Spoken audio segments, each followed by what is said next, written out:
Hey, what's up everybody? It's Amaya. So today's video is going to be all about meh products. So these are products that I didn't love, but I also didn't hate. They're kind of those in-between products, you know, the ones that you're like, yeah, you're okay, didn't love you, didn't hate you, and they just kind of end up being used a few times or just completely forgotten about because you don't feel the need to give them away, but you also don't really feel the need to use them because you don't love them that much. So I've seen a few people do these videos. I will link them down below. I will give you some good ones to watch. I've seen this video floating around everywhere, and I just thought it was a really cool idea because sometimes we have products that aren't horrible, but yet they aren't amazing either, and we need to talk about those products. Also, if you have not already, check out my social medias. My Twitter and Instagram are right over here, and the rest of them will be linked in the description bar. So yeah, without further ado, let's hop right in. Let's start with this.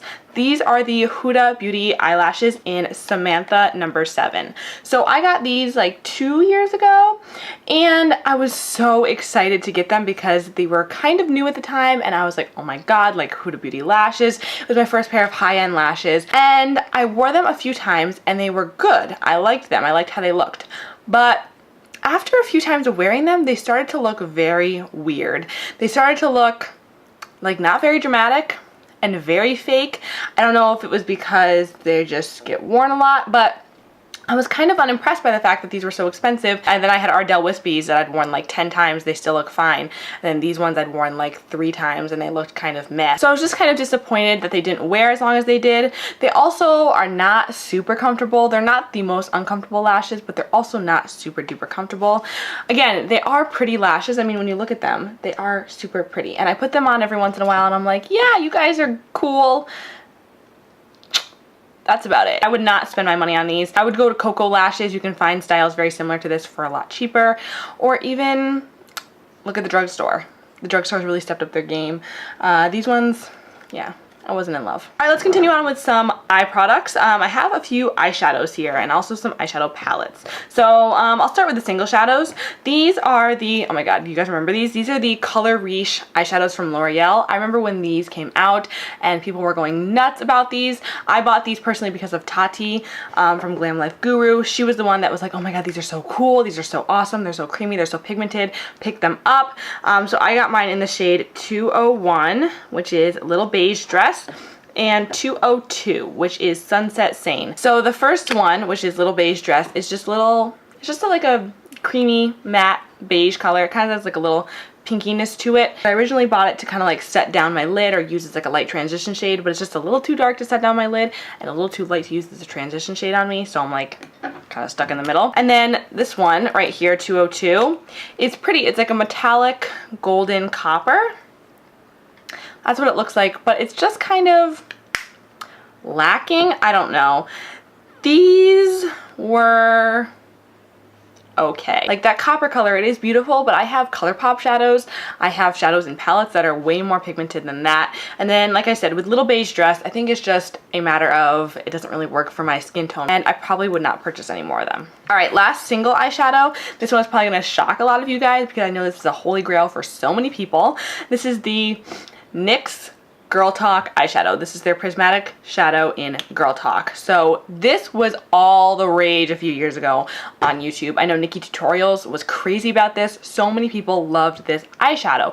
Everyone thought it was awesome. And so I was like, okay, I need to pick it up, right? So on them, it would look like this gorgeous highlight, or they'd use it in their inner corners. It was so pretty, like kind of icy, but also kind of pinky. It just looked stunning. However, when I got it, I was just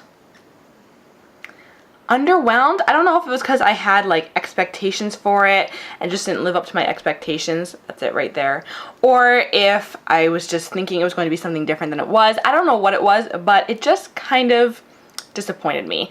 I've used it on my lids a few times. I've tried to use it in my inner corners as a highlight, and it's all been okay, but nothing that wowed me. I feel like they're a little powdery, and I was just expecting this to be more metallic than it actually is. I mean, if you can see it there, it's not super metallic. Shades like these were not very popular a few years ago, so you couldn't really find them, so this was kind of like a hidden gem. But I feel like now with all the prismatic highlighters that we have, shades like these are much more common, and while it is from the drugstore, I I don't know. Alright, we'll just continue on with the eye theme here and do these two eyeshadow palettes that I have. The first one is the Tarte Rainforest of the Sea Volume 2 eyeshadow palette. I don't actually know if this is still available or not. I feel like it was limited edition, but I'm not entirely sure, so don't quote me on that. This one I got in a Boxycharm.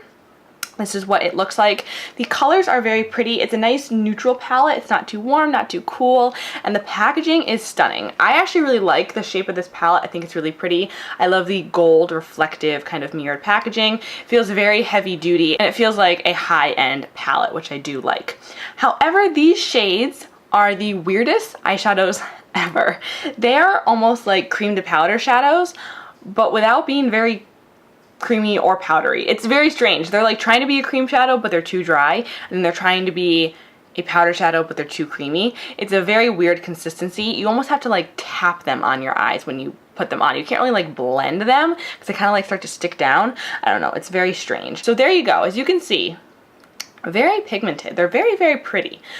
But I just find that it takes a lot of effort to use this palette because the shadows are just kind of, like I said, strange. So I have created some really pretty eye looks with this.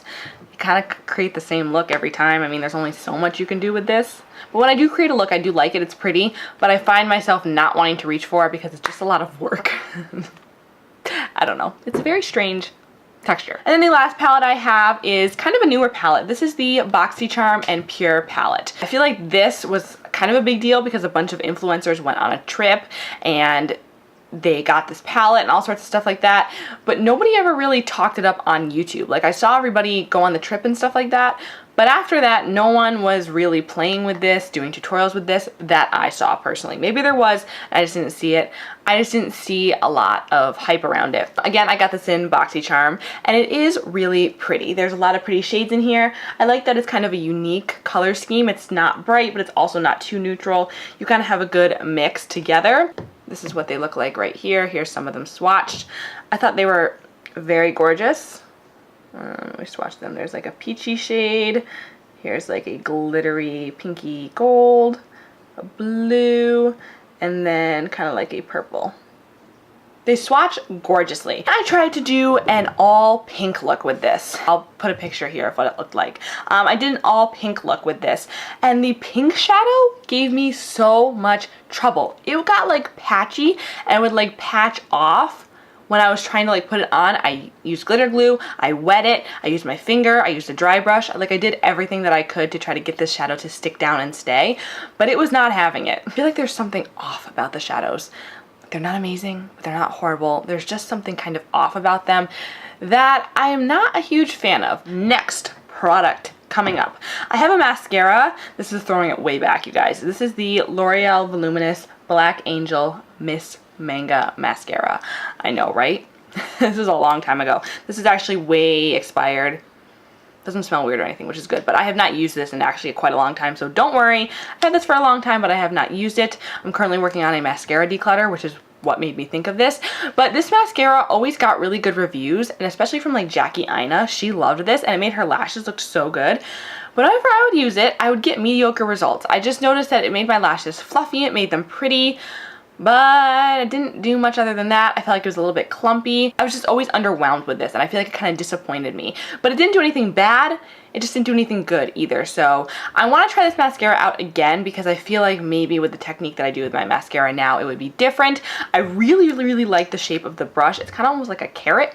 It just never worked on me the same way it worked on them, and it made me kind of sad. Okay, so next I'm going to jump into a highlighter, and then I have 3 lip products to talk about. So this highlighter is from LA Girl. It is their Strobe Light Strobing Powder. This is in the shade 50 Watt. And I forget who I heard talk about this. They're talking about how pretty they were, and I think they said that this shade was a dupe for Champagne Pop. And I had seen these at Ulta, and I noticed in the packaging, I'm like, God, they look kind of glittery.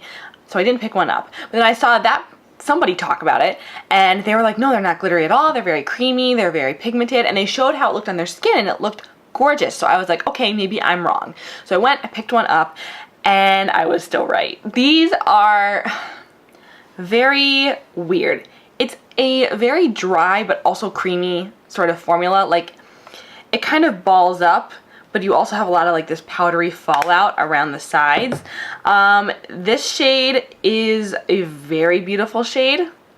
That's what it looks like. I mean, as you can see, very reflective, very pretty. It's like a light champagne-y gold. I wouldn't say it's quite a dupe for Champagne Pop. It's a little bit more light and golden than that. I would say it's more close to like the Amrezy highlight or Ofa Rodeo Drive. Very similar to that. It's very pretty, but whenever I put it on the face, I do notice glitter. It makes my skin look kind of dry, textured. It just looks kind of cheap. And I mean, it is cheap, but it's not that cheap, you know? I don't know. I just find that whenever I reach for this product, I just kind of go, nah, and I switch on to something else. It made me sad because like it's really pretty and they come in so many different shades. But the formula, meh. Okay, so the 3 lip products I have to talk about. I'm gonna start with another one that so many people are probably going to be like, what the heck? Because I know this is some of people's holy grail lipsticks. These are the Colourpop Ultra Satin Lips. So, okay, hear me out. I love this shade. This is in London Fog. Wait, do I have another one of these? Pardon moi, I have 3 of these, not 2. I forgot. So I love London Fog. This is like my favorite shade in the whole entire world. It's one of my favorite reds. It is stunning. Oh my goodness. I mean, look at that. Look at that. And then I have the shade Magic Wand, which this was like everybody's favorite shade when they first came out. Everyone was like, oh my god, this is like the perfect nude. It's so pretty. That's what it looks like right there. It's kind of more of a cool tone pinky nude. And this is the shade Mess Around, and this one I got in a Boxycharm. This is not a color I would typically go for. It's kind of like a brown gray, kind of that grayish color. That's what they look like. So I love London Fog. It wears very beautifully on the lips. However, I find that that's not the case with Magic Wand. I feel like Magic Wand actually kind of gets thick and stays very tacky on my lips. I know they're supposed to be a satin formula. It's supposed to kind of stay moisturizing on the lips, which I personally love. But these ones I feel like do dry. They make my lips feel very dry, and I don't really like this one Mess Around because of the color, so I can't really speak to the formula on that one. I haven't worn it for a long time, but I have worn this one for a long time, and I feel like it just doesn't do what I wanted it to do. I wanted it to be really nice on my lips. I wanted it to just be smoothed over, almost kind of like a lacquer-like product, but still kind of dry down and wear for a long time. And I feel like it doesn't wear for that long of a time. But all in all, I was hoping these were going to be more comfortable and satiny and pretty on the lips, and every time I hear someone talk about these, I'm like, I don't feel the same way. This is probably another one that's going to get some people a little riled up. This is the Girlactik Matte Lip Paint, and this is in the shade Posh. I had wanted one of these for a very long time, like for years, when they first were really popular. They were one of the first liquid lipsticks too. And I just recently got it in a Boxycharm. Oh, this is such a pretty color. That's what it looks like right there. It's a beautiful nude. Definitely my type of nude, more like that brownish peachy sort of color. I love that. However, I feel like these just feel kind of thick on the lips. I've heard a lot of people say that these are very comfortable, they don't sink into the lines in your lips, and I kind of had the opposite experience. They were not very comfortable for me, and I just felt like they were kind of heavy looking on the lips, which I don't like at all. I do still wear this, but it's definitely not one of my favorite formulas, and I was surprised because when I was hearing about these, everything that everybody was saying about them was like, check, check, check, everything I wanted. But when I actually wear it, I don't feel like it feels the same as I expected it to. So these were not my favorite. They were kind of disappointing, but yet I will continue to wear it because the shade is beautiful and they're not that bad. And then the last one is definitely more of a disappointment than all of these because it was expensive. This is the Hourglass, oh my god, liquid lipstick. It's their Opaque Rouge, and this is in the shade Icon. They're very cool. I like the packaging a lot. It's kind of like slim packaging. It's very pretty. That's what the shade looks like. And the reason why I'm not a huge fan of these is because they're very sheer, kind of patchy, and they're supposed to be a liquid lipstick. I get that, but it says Opaque Rouge on it, and I don't feel like this is very opaque. I feel like this is more of a lip stain as opposed to an actual liquid lipstick, and it's kind of marketed as a liquid lipstick.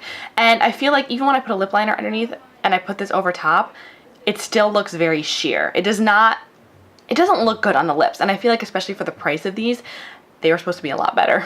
Okay, so that is it for this video, you guys. I hope you guys like it. Please give it a big thumbs up and subscribe if you haven't already. Let me know what you thought about these products. If you have any of the same opinions or some other products that you think are kind of meh, put them down below. I would love to know. And yeah, I'll see you in my next video. Mwah. Bye. It's delicious.